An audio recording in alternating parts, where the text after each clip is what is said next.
cristiani, il presidente Barzani l'ha rappresentata in Medio Oriente, la grande civiltà europea che lei rappresenta, Leda Shafiq, che sia di auspicio per il futuro del قالي الرابو عنادا وسربا ددا سروكو دستو بيوندو قندلاني بو كندلان راددا نازاني سروك مسعود آوي مانگا يان دبنگا اشتي خوازكي بابايا يا هشتا للقي چوارا و رووگل پنجي لسر پلپيت كيت فنگا زور مشغولي بلاني بري جنگا ليدا شفيق بيت بيت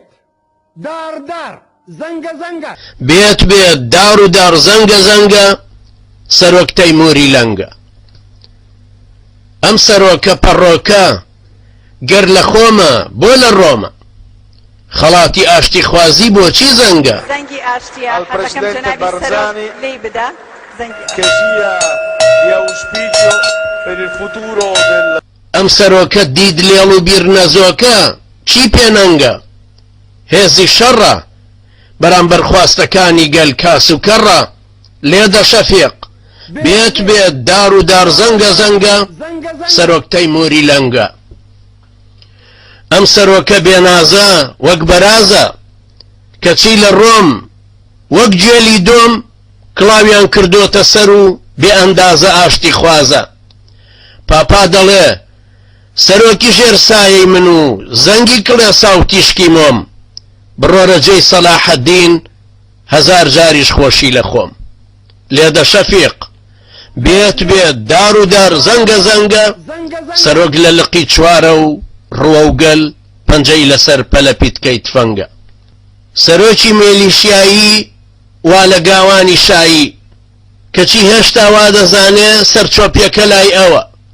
هرخوا ويلا لدوي فرش عرشي پاشايي نازاني بوا بپلا بسطل او كوتو تكروش كملا يان پي هلا وك قذافي بيسلمينه خاون تيوريكي زردي شورشي تيرو تسلا اشتي خوازي خاون زنگا وك اويش راي دقينه